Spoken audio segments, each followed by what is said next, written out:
Noticia, el podcast que desde URBAM, el Centro de Estudios Urbanos y Ambientales de la Universidad de AFIT, tenemos para juntar voces, para hablar de temas de ciudad, temas de territorios, de las comunidades y los procesos en los cuales necesitamos tener muchas miradas y muchas voces.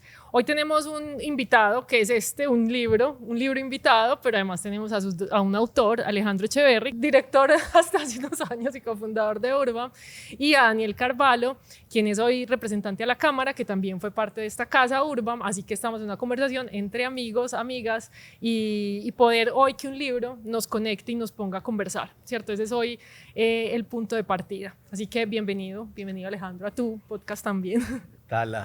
Natalia, pues un privilegio, gracias pues por la invitación y por juntarnos aquí, y Dani, bienvenido aquí a la que fue tu casa también. Muchas gracias, sigue siendo para mí mi casa, me alegra mucho estar con ustedes y pues, que sepan que yo siempre le seguiré diciendo Alejandro jefe. Sí, yo también le seguiré diciendo director. No, eso lo tiene que cambiar ya, pero desde aquí Déjeme. Sí. Me enorgullece. Está bien, yo también. Eso es lo chévere de todos estos procesos colaborativos. Vamos a empezar a navegar el libro como en diferentes momentos, ¿cierto? Queremos hablar un poco del título. Queremos hablar de cuál fue esa estructura interior de por qué se pensó, de cómo se pensó, pero luego también nos vamos a entrar en algunos contenidos. Digamos, eso es como la ruta que les propongo en esta conversación. Entonces, lo primero, Alejandro, que además de la manera como mucha gente se acerca a un libro, es el título. ¿Por qué este libro y qué significa este título para...?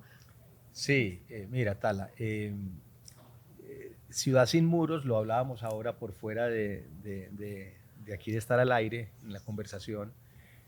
Pues realmente ha sido un sueño, un propósito, pero todavía es una tarea pendiente. Hablemoslo para nuestra sociedad. Quiero decir, entendiendo que lo que quiere significar es cómo nosotros realmente derribamos todas esas, llamémoslo, barreras en relación con la inclusión, la diversidad de los territorios.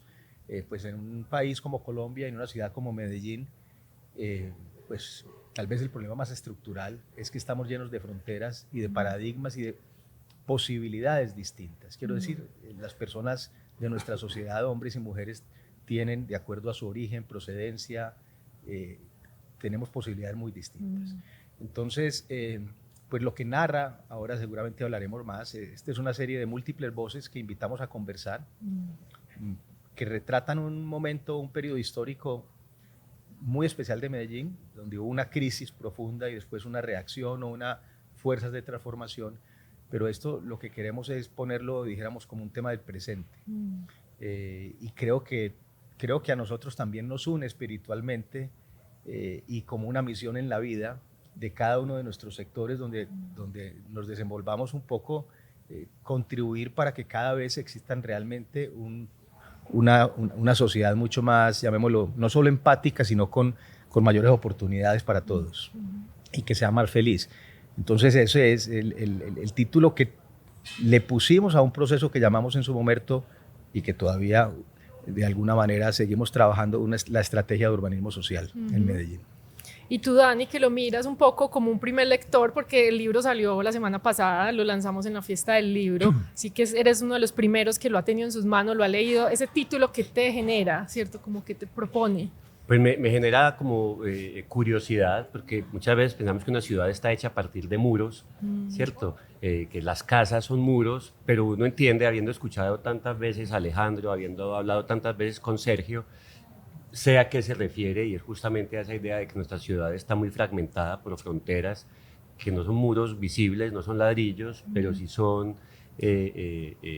obstáculos, son barreras que nos impiden conectarnos, y que la filosofía del urbanismo social fue romper esas barreras y cambiarlas por puentes. Entonces, digamos que no me sorprende el contenido, porque es algo que también yo he estudiado y que habla mucho con ustedes, pero sí me pareció muy atractivo la idea de pensarse una ciudad sin muros, ¿cierto? Entendiendo pues como esa figura metafórica del muro, como todo aquello que nos impida estar en conexión con los demás.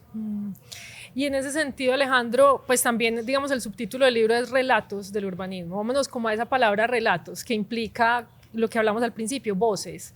¿Cómo fue ese ejercicio de construir esas voces y esos relatos? Sobre relatos nos podrías hablar más tú. No, pero... Sí. Entre otras cosas, porque voy a decir aquí, una publicidad para el libro que tú publicaste de tu investigación. Gracias. Muy bueno. Que son esas voces y esos relatos de los artistas Desde el arte. del arte en Medellín, que ha tenido una relevancia, un impacto muy importante en los procesos de transformación social. Barrios que Cuelgan de la montaña. Cuelgan de la montaña. Sí. Bueno, sí, relatos porque quiero decir, yo creo que uno de los atributos, yo creo que sí es un logro del libro, es que en su concepción y en su estructura traduce la forma como construimos un proceso, ese proceso, llamémoslo, en esos gobiernos de gestión, principalmente de Sergio Fajardo y Alonso Salazar. Estoy hablando del año 2004 al 2007 con Sergio y del 2008 al 2012 tal vez con Alonso. Que es fue un proceso coral. Quiero decir, lo que realmente se logró hacer para generar políticas públicas y proyectos de impacto estructural en algunas partes, o sea, no es que se hubiera solucionado las cosas, pero yo creo que sí fue un momento en donde la ciudad necesitaba cambiar su relato, su percepción psicológica de que esta ciudad no tenía porvenir en los finales de los años 90.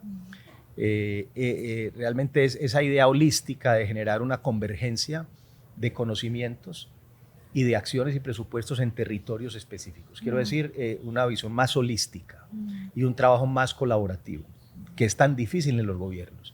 Cuando hablo colaborativo es rompiendo la frontera no solamente de las secretarías y las políticas, sino con actores del territorio, comunidades, aliados, etc. Entonces la estructura del libro, pues básicamente, no sé, serán 20 voces, hombres y mujeres, que con cada uno desarrollamos, Sergio y yo, una conversación los viernes en la tarde con Gerard Martán, quien es el editor, sobre diferentes temas: liderazgo, cultura, diseño, procesos de participación comunitaria, alianzas, y de ahí, de alguna manera, no es que se transcriban, sino que se sacan las ideas principales. Entonces es un texto que va desarrollándose con múltiples voces, diferentes aspectos. Uno puede entrar, no tiene que tener un orden, uno puede entrar en cualquier parte del texto, y además tiene autores invitados, hombres y mujeres, que no hicieron parte del proceso, pero lo conocen o les ha tocado, les tocó vivirlo de alguna manera de diferente forma. Entonces, perspectivas externas, inclusive fuera del país, personas que han tenido vinculación directamente con algunos temas, pero que no son de Colombia, algunas de ellas. Entonces son relatos de personas involucradas en uno o varios procesos que sucedieron en la ciudad, pero también otras miradas que han estado a la distancia identificándolos. Dani, tú has ido transitando como en el mundo entre lo técnico, ¿cierto? Como urbanista, y ahora estás más en el mundo político, y un poco las dos voces de Sergio y Alejandro tratan de conectar esos mundos. ¿Qué has encontrado de esas primeras lecturas que has hecho que te llaman la atención, que identificas como temas de interés en los principios? Lo bueno y lo malo, Dani. Sí.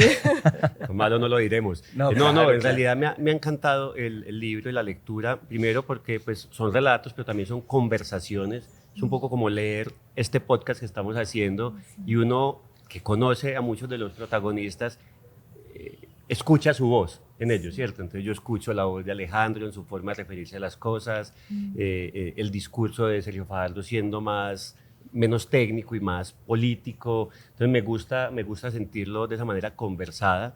Igualmente, considero que es un acierto, Alejandro, lo que decías. Es un libro que usted lo puede empezar donde quiera, ¿cierto? Según el tema que le interese. Eso me parece muy bacano. Igualmente, creo que es en la introducción, el editor Martán, él mencionaba la pertinencia y la necesidad de este texto. Y es que, curiosamente, los mismos medellinenses no conocemos esta historia. Pues yo sí, porque estudié esto, pero en general, y hay mucha gente que sigue hablando del milagro Medellín, cuando aquí no hubo ningún milagro, ¿cierto? Fue una metodología, una cantidad de gente esforzándose, también una cantidad de errores que se cometieron. Entonces, como documento histórico, como un acta de todo lo que sucedió durante esa década, me parece que es sumamente valioso. Igualmente, a mí lo que me empieza a despertar es preguntas de cara al futuro, porque es un libro que te cuenta qué sucedió, pero te permite ir pensando, bueno, y entonces, ¿qué? Si quisiéramos no repetir, pero replicar las enseñanzas de esto, por dónde empezaríamos hoy en día en Medellín. Cuando se habla, por ejemplo, de todo ese proceso previo que hubo en los años 90 con la consejería presidencial, con una cantidad de organizaciones sociales, yo me pregunto es de cara al futuro, ¿dónde deberíamos empezar? ¿Cuáles serían hoy los requisitos en términos institucionales, en términos de participación ciudadana, para proyectar lo que podríamos llamar como un urbanismo social 2.0, ¿cierto? ¿Cuáles serían las cosas que hay que agregarle? Es una pregunta que me hago permanentemente. Y finalmente, en el capítulo llamado Gobernanza, creo, también intento encontrar como la respuesta a cómo fue posible hacer todo eso en tan poco tiempo, ¿cierto? Que tiene más que ver con la administración pública. Y debo decirlo, yo hice una maestría entera de gobierno y políticas públicas buscando respuestas a eso, y eso no lo da la academia. No te pueden enseñar cómo se administra para estos objetivos, y creo que es más, se aprende más es hablando con los directos protagonistas, y por eso me ha encantado ese capítulo. Y en ese sentido, Alejandro, lo que decía Dani, pues yo creo que hubo una respuesta desde lo técnico que fue poder poner un foco territorial, ¿cierto? El territorio como esencia para esa toma y esa administración pública, la inversión que muchas veces está dispersa, como hablarnos un poquito de eso, o sea, qué rol juega el territorio en ese relato y en el libro para poder orientar mucho mejor esa pregunta que se hace Dani. Sí, el territorio es la base, pero no del libro, yo creo que de cualquier gestión pública, porque en el territorio estamos hablando de las realidades concretas de la vida y de la historia de las personas. Cuando hablamos de territorio, lo entiendo yo así, no es únicamente físicamente. Claro que sí, la calle, el frente, los lugares, los barrios, pero la historia, dijéramos, la identidad y las personas y las familias que están allí. Pero bueno, voy a hacer un comentario sobre lo que estaba diciendo. Yo no sé si pues Dani lo está entendiendo así, me alegra mucho, pero esperemos que otras personas también lo entiendan. Pero un poco el propósito, Daniel, de recopilar estas historias en este texto, y lo hablábamos mucho en el proceso de trabajo, y a mí me preocupa mucho, no es vender una gestión, no es transmitir que lo que se hizo está muy bien hecho y que quienes lo hicieron son muy inteligentes. No, yo creo que lo interesante es realmente lo que queríamos hacer es contar un poco los procesos en la cocina, quiero decir, en la sombra. ¿Por qué se pudieron lograr, por ejemplo, que es cierto, se pudo ejecutar tanto y tan rápido? Quiero decir, eso hay una serie de elementos de articulación presupuestal, trabajo en equipo, gestión local. Quiero decir y se puede. Quiero decir, no es que no se pueda, ¿cierto? Porque entonces, bueno, y algunas otras dificultades. Yo creo que sobre esos procesos de aprendizaje, pues cada persona con la cual conversamos, pues tiene de alguna manera dijéramos, en su relato, en su historia, claves muy importantes que para cualquier otra ciudad, para el presente y para el futuro, lo que pretendíamos era empezar que las personas, el ejercicio que vos acabaste de hacer personalmente, de navegar entre el pasado, el presente y el futuro, para tratar de ver cómo uno adapta y traduce, no es, quiero decir, hay muchos ejemplos en el mundo, pero este fue uno en un momento muy específico de esta ciudad. Y eso lo permiten también las conversaciones de forma distinta. Me estoy acordando de dos, por ejemplo, que son las iniciales de Alonso Salazar, y Alonso describe lo que estaba sucediendo antes en la ciudad, con la consejería, la importancia de todos esos procesos preliminares, que sin eso no hubiera podido haber una eclosión o un tipo de gestión en este momento, porque las cosas son de timing. Y Jorge hace una reflexión muy bonita sobre todo el tema, dijéramos, social, cultural y todo eso. Entonces, bueno, tú me hiciste una palabra sobre el territorio, yo ya te contesté algo de eso. Bien. Se ve por los lados. Hay como también una mirada por ejemplo, de estas miradas externas, está la de Claudia Restrepo, rectora de la universidad, y ella plantea como algo fundamental ahí. Ella dice, lo social del urbanismo es el diálogo, ¿cierto? Pero también en ese fundamento, también el diálogo tiene muchas fragilidades, ¿cierto? En la forma, pues en la continuidad que hay que construir, pero también ese diálogo se puede romper. Entonces aparecen como unas lecciones y una mirada sobre este tema del diálogo, y que lo hemos vivido en la ciudad. Dani, ¿cómo aproximas, digamos, el tema del diálogo como un elemento tan fundamental en una implementación de una propuesta que implica una mirada a futuro con tantos actores. Yo me preguntaba cómo hubiera sido el urbanismo social en época de redes sociales. Sí. Por ejemplo, porque el diálogo, digamos que hoy, uno creería que hoy en día se dialoga más que antes, porque hay más interacción, pero cabe preguntarse si realmente eso es un diálogo. Sí. Porque lo bonito de lo que sucedió en ese momento es que había una metodología para el diálogo. No era sentémonos a ver qué sale, había como una metodología, había un personal, unos profesionales capacitados para liderar eso. Y yo, como político, me enfrento permanentemente a que la gente exige más escenarios de diálogo y de debate, pero cuando tú los abres no van, o van siempre las mismas 5 personas. Entonces, por eso esas 2 preguntas: ¿cómo hubiera sido el urbanismo social en época de redes sociales? Pero la verdadera pregunta, pues esa es como retórica, la verdadera pregunta es ¿cómo puede tomarse las enseñanzas de ahí, esas metodologías, esos profesionales del diálogo? Eso es una profesión. ¿Cómo podrían traerse al escenario actual cuando hay una saturación de información, cuando la gente exige participación pero le aburre la participación al mismo tiempo, y cuando la ciudad ya no está... corríjame si me equivoco en lo que digo, pero en esa época con cualquier cosa la gente estaba más agradecida. Hoy en día yo siento que hay una ciudadanía más inconforme, más exigente y más inmediatista. Entonces, como el urbanismo social es ante todo un proceso, yo me pregunto si hoy la sociedad tiene la paciencia para esperar a que los procesos den frutos. Y si la ha de tener, creo que sería gracias a un buen diálogo, un diálogo sincero y, de nuevo, con una metodología clara, que nadie se sienta engañado. ¿Quisieras decir algo ahí del diálogo? Sí, sí, con algo que yo creo que lo vuelve aún más complejo de lo que lo estás diciendo, comparando, dijéramos, estos 2 momentos históricos, porque lo que estás diciendo es muy cierto. Yo creo que como reflexión y como encontrarle como un poco la vuelta a la rueda, ¿no? Porque hay que hacerlo. Pero en el momento en que nosotros participamos de esto, yo más desde la dimensión técnica, pero muchas otras personas como Sergio, Alonso y otros más desde el tema, la dimensión política, no había la polarización que hay hoy.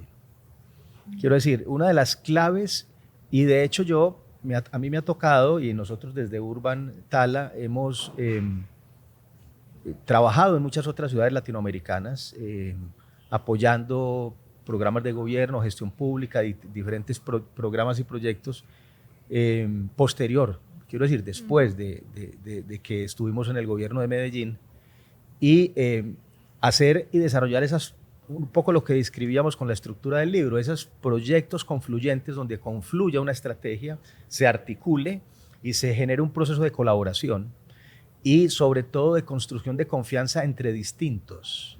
Quiero decir, si uno hace una evaluación después de 15 o 20 años de los programas y proyectos más interesantes que se han sostenido a pesar de los embates políticos en Medellín, que se originan en esa época, la razón es que realmente detrás de esto, en la sombra, hay una serie de alianzas y de construcción entre empresarios, academia, grupos sociales, líderes comunitarios y política. Y digamos, una historia de ese momento del gobierno, y yo me acuerdo la composición del Consejo de Gobierno. Gente de izquierda, de centro. En ese momento no se hablaba de centro. Quiero decir, yo no me acuerdo haber escuchado la palabra centro en ese momento. Dijéramos, pero con posiciones menos radicales, de derecha, empresarios, académicos. Quiero decir, podíamos sentarnos a construir con objetivos comunes, con confianza.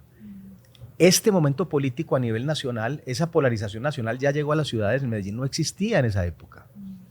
Lo hace mucho más difícil. O sea que el reto es, adicionándole a tu reto de las redes sociales, el reto de la polarización, que hay que construir diálogos y procesos de convergencia, pero estamos en este momento histórico que requiere seguramente llamémoslo, una nueva definición y estrategia. Y una política sin muros, tal vez. Y una política sin muros. Sí, cómo tender hay que romperlos. entre los diferentes. Selectiva a veces. Es que si no, no vamos a solucionar los problemas de las ciudades y del país. Es imposible.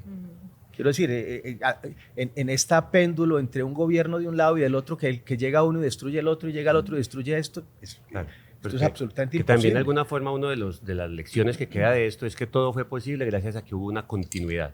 ¿cierto? Sí. No solo quien llegó de primero, digamos, Sergio Fajardo, supo construir solo sobre lo que ya le habían dejado los antecesores, aunque no los quisiéramos, pero supo tomar eso, pero además tuvo la fortuna y pues el prestigio de dejar un sucesor que le dio continuidad. En este ambiente de polarización que describís vos, cuando se acaba la continuidad, entonces no hay proceso. Un proceso es ante todo, ¿cierto? Una sucesión de pasos. Y ahí es donde yo siento que estamos pecando, como dices tú, en el país, pero es un poco como un mal a nivel, por lo menos latinoamericano, lo siento yo. Y eso es lo que nos tiene en parte atrancados. Global, Entonces, global, Dani. global. Sí. Entonces voy a adaptar el título para mí como a Política sin muros. Sin muros, Política sí. sin muros.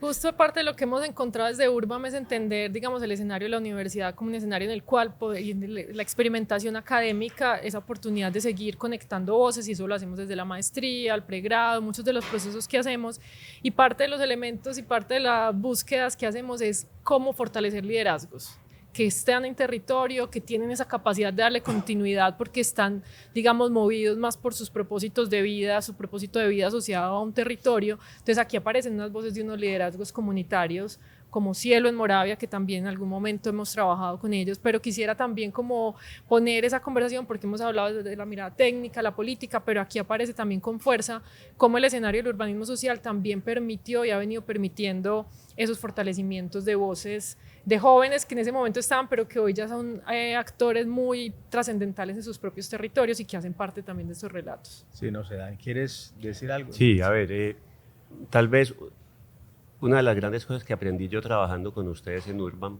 fue tener en cuenta eso que no es lo físico, ¿cierto? No es el componente físico. Uno como urbanista recién graduado pues, de maestría sale pensando en mapas y en nuevas edificaciones y en nuevos espacios, y tal vez el discurso de Urbam, que para mí fue más innovador y tal vez más difícil de incorporar al principio, fue esa necesidad de escuchar, de ir a hablar con la persona que está allá, ¿cierto? Esa idea de que el urbanista no se las sabe todas, de hecho es el que menos sabe tal vez, pero es el que es capaz de hablar con el uno y con el otro y coordinar. Entonces, poder leer en el libro pues, testimonios de líderes sociales, o uno poder sentarse con Cielo, que tú la mencionabas, entre otras personas, y escuchar en su lenguaje, que no es el lenguaje técnico del urbanista, escuchar sus necesidades, sus convicciones, sus ideas o proyectos, sus propuestas metodológicas, sus formas de acercarse al territorio. Hoy todavía voy a Moravia,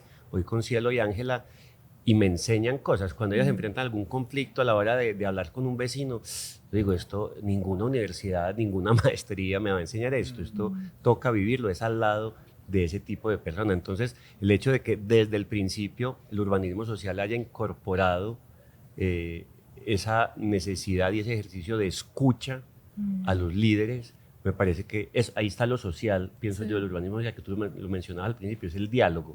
Y el diálogo es justamente con gente tan diferente en su historia o en sus estudios o en su lenguaje como ellos. Entonces, creo que, de nuevo, siempre estoy pensando si fuéramos a proyectarnos hacia el futuro, ¿con quiénes habría que hablar hoy en día? Sí. Por más que sea difícil o por más incluso que nos moleste, porque hay voces que molestan, y eso también hace parte de la construcción de una ciudad sin muros. Sí, eso pues fundamentalmente tiene que ver con el tema de escuchar.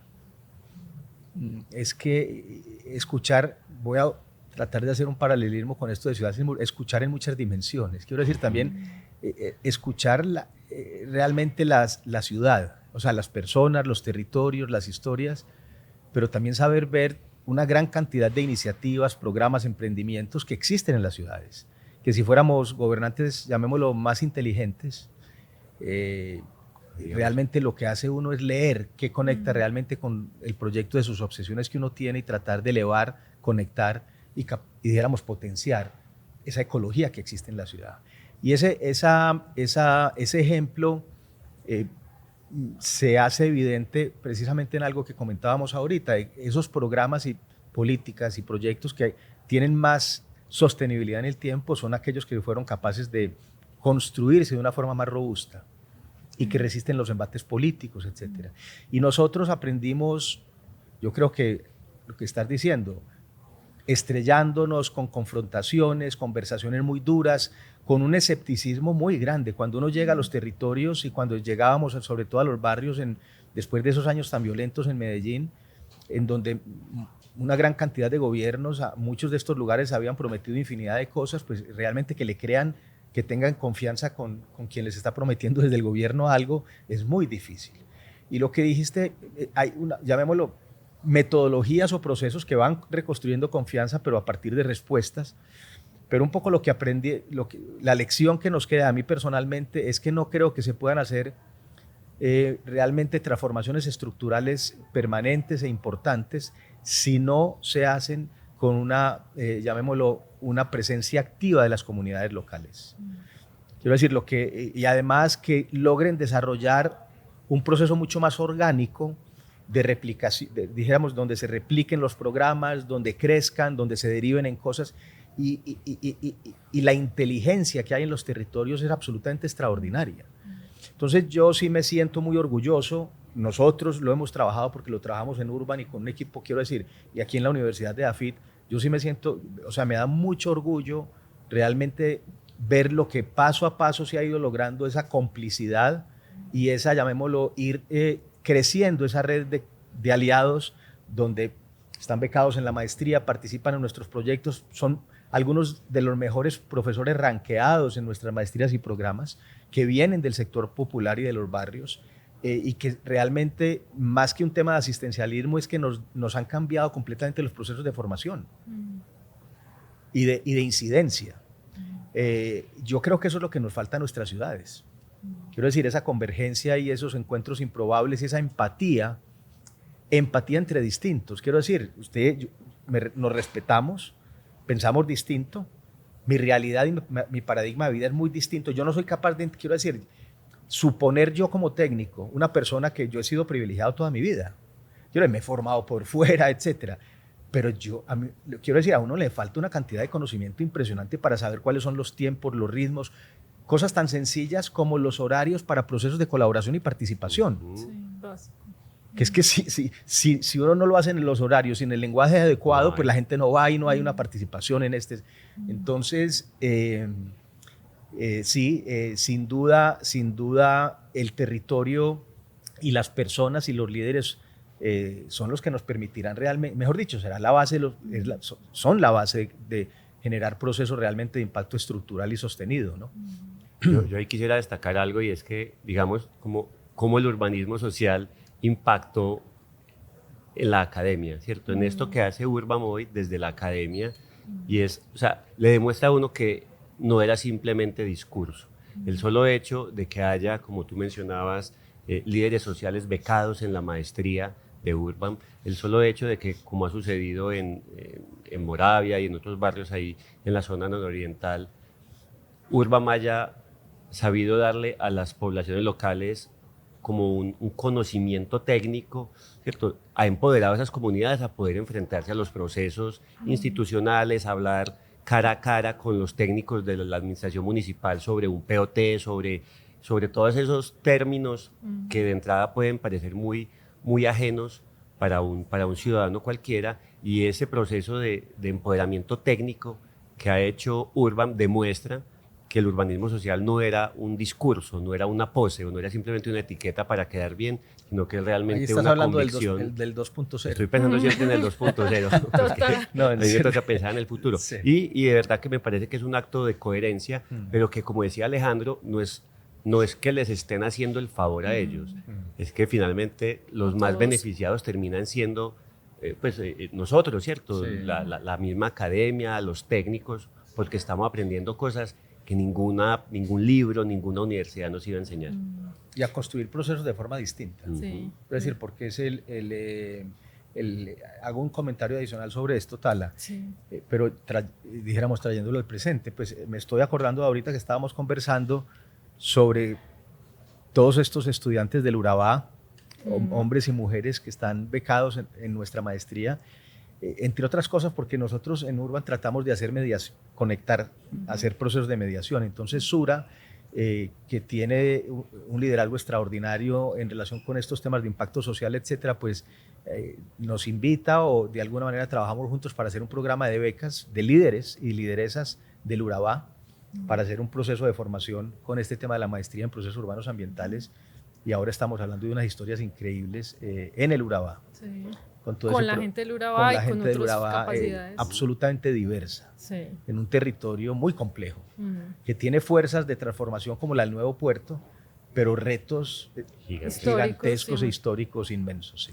Claro, de hecho estaba pensando que la figura de la ciudad sin muros es como, bueno, tumbemos un muro, pero lo que se necesita es conectar, ¿cierto? Como pasó con el muro de Berlín, ¿cierto? Lo que pasaba es que ni siquiera se podían cruzar de un lado a otro, que lo que estamos hablando es cuáles son esos escenarios para encontrarse, para verse, para conversar, que creo que también fue gran parte de los esfuerzos que se hicieron, no solo tumbar el muro, sino cómo se llenan esos contenidos y esos espacios de posibilidades, de herramientas, de espacios de mediación. La universidad cumple una función, el espacio público, los equipamientos públicos, digamos en esa búsqueda, porque uno de los principios está en integrar, en conectar. La calle aparece también como protagonista y elemento fundamental, digamos, de la transformación de las ciudades, pero como decimos, no solo física, sino social, fundamentalmente.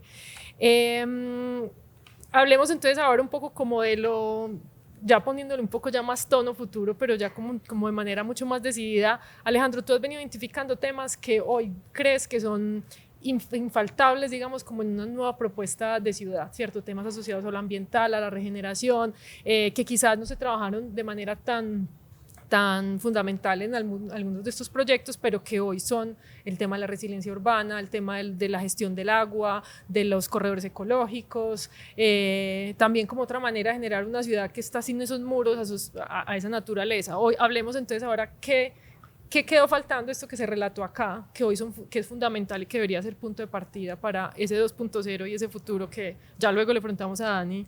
Queda faltando todo.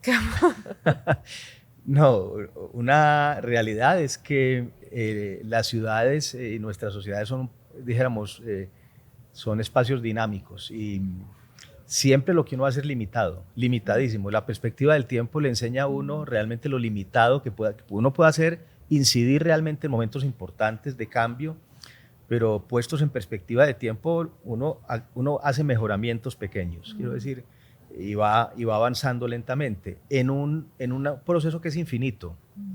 Y cada vez que haces una transformación, se presenta un nuevo reto, muchas veces que no lo esperas. Voy a hablar de uno de ellos que Medellín tiene. Nosotros, creo que nadie se imaginó, no hablo de nosotros, cuando hablo de nosotros es de la ciudad.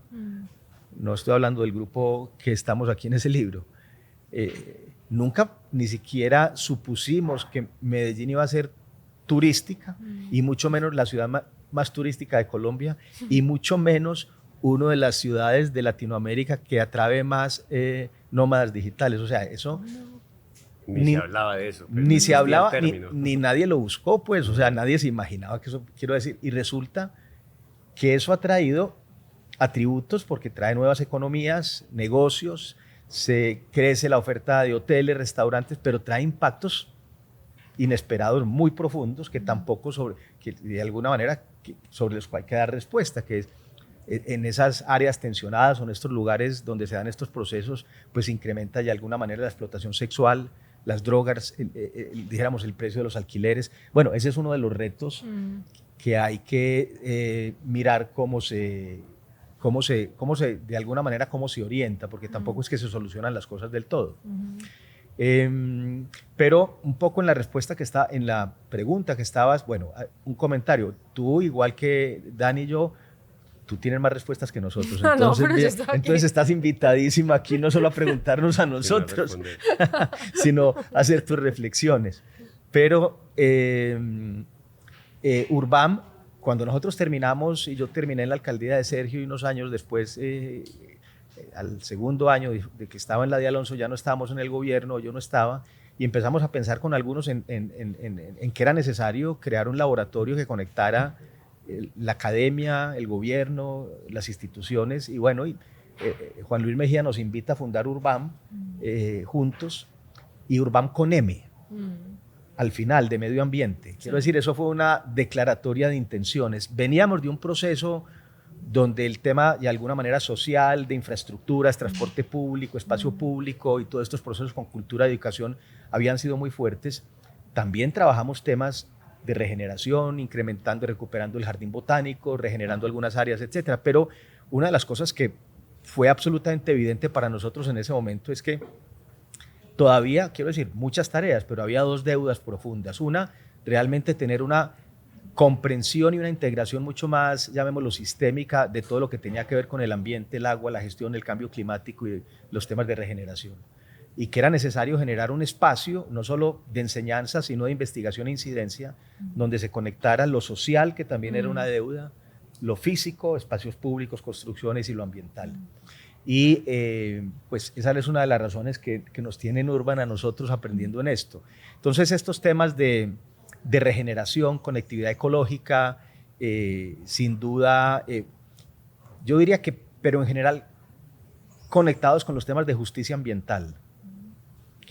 Realmente quienes más sufren y necesitan respuestas desde el punto de vista del cambio climático, el aire, el agua, el transporte público, los parques, sin duda son los barrios populares y los sectores más críticos de la ciudad. Yo ahora estoy trabajando, hago parte del TEC de Monterrey, allí con el Centro Futuro de las Ciudades, etcétera, pero para poner un ejemplo, en Monterrey, la ciudad de Monterrey, el tema del agua es crítico y el tema del calor, quiero decir, no tiene nada que ver Medellín. A uno cuando ya tiene esos paradigmas, estamos hablando de 48 grados centígrados. Entonces el tema del calor es un tema de salud pública. ¿Y dónde pega el calor? En los barrios donde no hay árboles, en los barrios donde no hay servicios, o sea, donde están. Quiero decir, entonces a mí me molesta o yo tomo distancia siempre que se habla de temas ambientales y de todo este tipo de cosas cuando los ponemos como en perspectiva de los países desarrollados. Quiero decir, un poco los discursos de moda que son muy atractivos políticamente, los ODS, quiero decir, todas esas cosas que no terminan sucediendo. Nosotros tenemos que traducir todo eso en el territorio, en los territorios y donde están las historias que requieren realmente cambios estructurales. Esa es una de las tareas más grandes de muchas otras que nosotros al final, de alguna manera, conversamos en el libro, ¿no? Dani, parte de tu agenda también están esos temas ambientales, o sea, ¿cómo conectas parte de esto, parte de lo que también has vivido en la ciudad y ahora que estás en unas discusiones de debate nacional? A ver, sin duda, la ciudad, la Medellín de hace 25 años, cuando sucedió todo esto, no es la misma de ahora. Y los temas y las preocupaciones tampoco son los mismos. En esa época no teníamos grandes preocupaciones ambientales, por ahí se hablaba del hueco en la capa de ozono y ya, pero no estábamos hablando de calentamiento global, de islas de calor. Vos estabas muy chiquito en esa época. Ni tanto, ya tenía mis 20, pero sin duda eran otros temas, otras preocupaciones y otra ciudadanía. Era una ciudadanía, insisto yo, menos exigente, era una ciudadanía tal vez un poco más homogénea. Hoy en día habría que repensarse la ciudadanía de Medellín a la luz de la cantidad de nuevas personas, de nuevos inmigrantes que han llegado a la ciudad de otras regiones o de otros países, ¿cierto? Que eso también tiene un impacto cultural en cómo es la relación con el territorio. No es lo mismo el medellinense de toda la vida que el nuevo medellinense. Entonces creo que ahí surgen una cantidad de retos nuevos si uno quisiera proyectarse hacia un urbanismo social 2.0. Sin duda el componente ambiental, Alejandro mencionó uno de los temas fundamentales con el que he estado trabajando y es cómo la falta de arborización en un contexto de cambio climático le pega principalmente a los barrios populares. Sí. Uno mira una foto aérea de Medellín y se da cuenta de cómo el verde, el color verde se concentra en el sur, particularmente en el poblado, y cómo hay cuadras y cuadras. Eso es en todas las ciudades latinoamericanas. No tienen ni un árbol. Sí. Entonces, allí sin duda hay un tema fundamental. Otra cosa que a mí me parece que habría que pensar de cara a un nuevo urbanismo social es en la magnitud de las intervenciones. Una enseñanza muy linda que me quedó, Alejandro, de ti cuando trabajamos juntos, tal vez ni te diste cuenta, es que poco a poco te fuiste volviendo menos grandilocuente.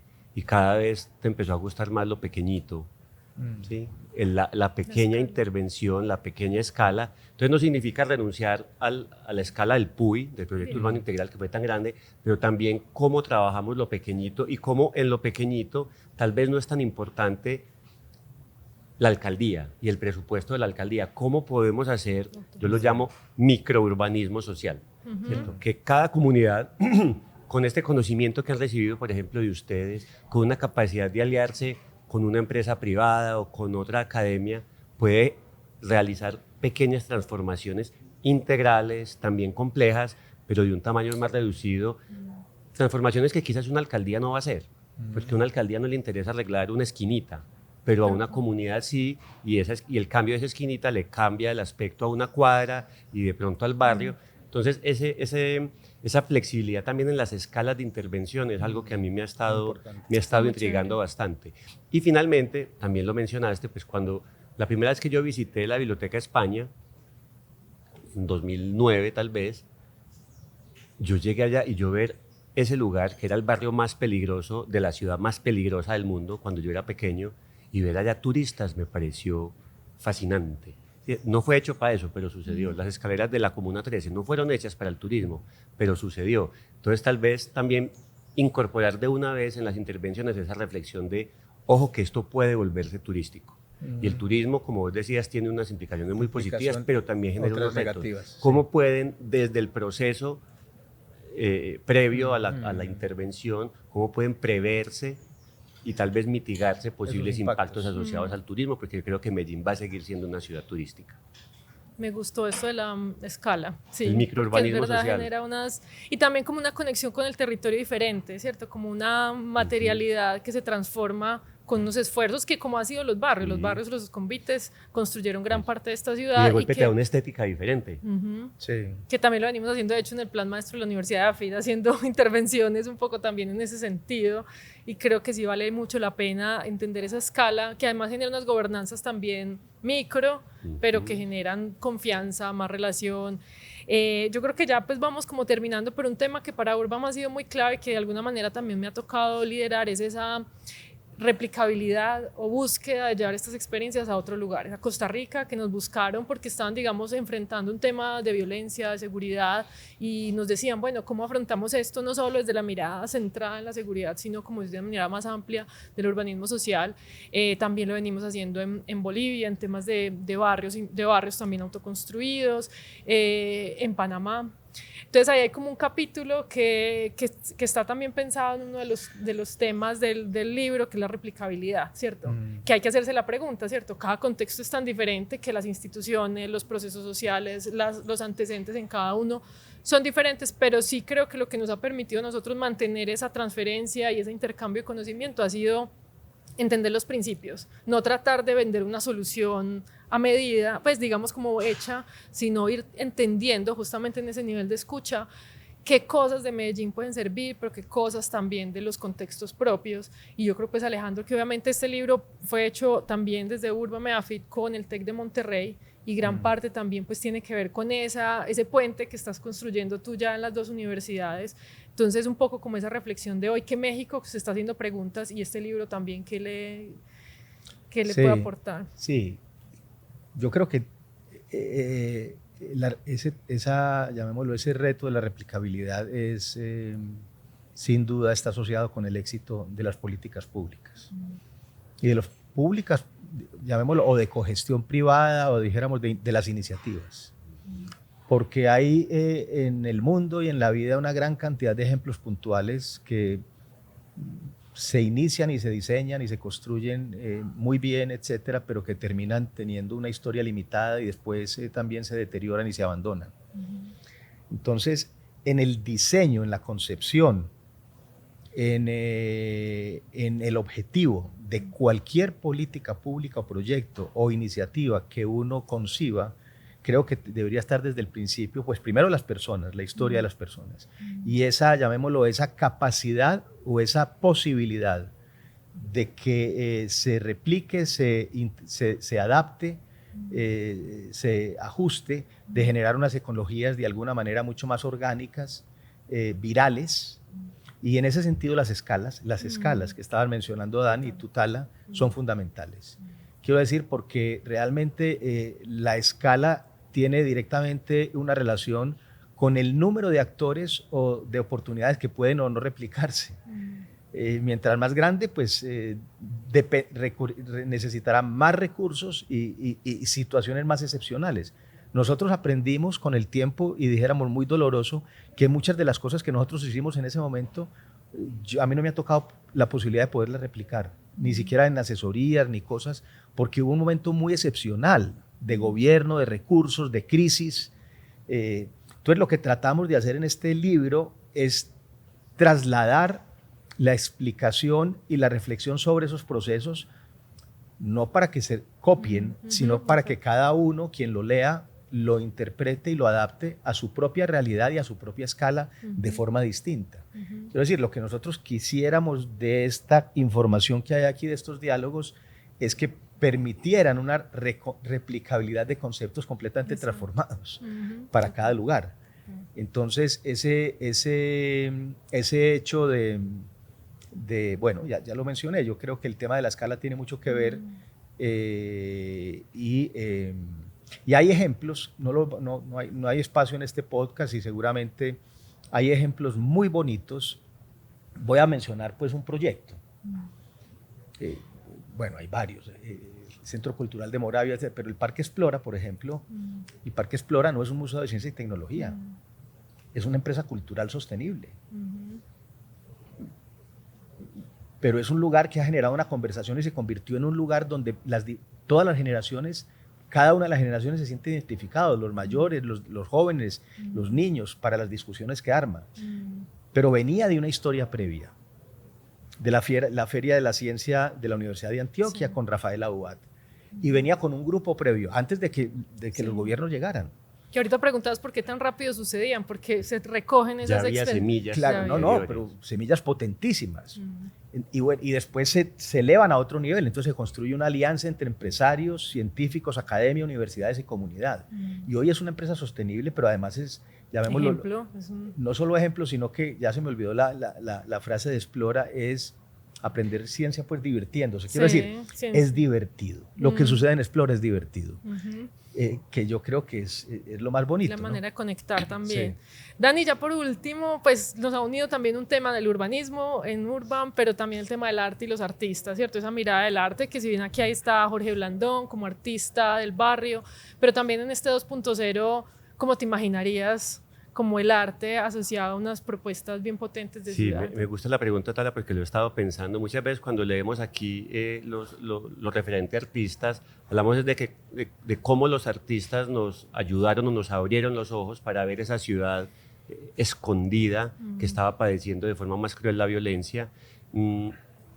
Hoy en día ese no es el relato, es decir, hoy en día no creo que necesitemos, si bien sigue siendo importante el arte, la memoria desde el arte, creo que hoy en día es más cómo hacemos que los espacios públicos, los espacios urbanos sean también copados por el arte, ¿cierto? Yo pues cuando estuve trabajando en la elaboración de la política pública de graffiti de la ciudad de Medellín, entendí eso.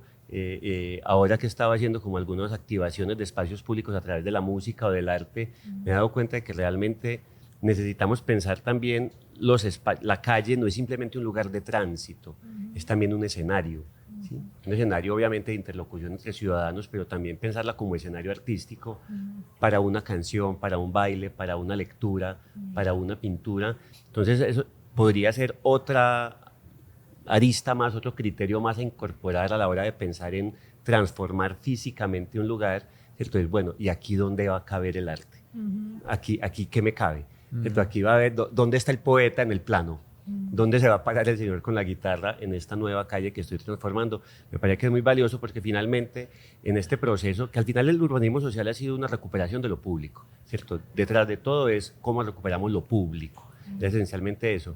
Pues en la recuperación de lo público también hace falta recuperar la conversación y el disfrute en lo público. Hoy en día estamos muy dados a que estás en el centro comercial, estás en Netflix, todo es desde lo privado. No, ¿cómo hacemos que la calle sea ese escenario de disfrute, de goce, que va más allá de lo productivo, lo técnico? Y venga, qué rico parcharse en un murito a ver una bailarina. La calle. Qué bueno, ¿cierto? La calle como la escenario. vitalidad de la calle, sí, bueno, sí, la que calle al será para final, otro podcast. ¿cierto? Si tumbamos los muros, Exacto. ¿qué los va a pasar? reemplazar? Sí. Sí. Y yo creo que ahí en ese muro, donde estaba antes el muro, puede haber o un escenario artístico, o un bosque, o algo novedoso, porque al final detrás de todo esto también lo que fue el urbanismo social fue un gran ejercicio de innovación y eso sí es replicable. No la fórmula uno a uno, pero venga, aquí hay que pensar diferente porque el contexto es diferente. Pensar que es posible, se pueden hacer las cosas.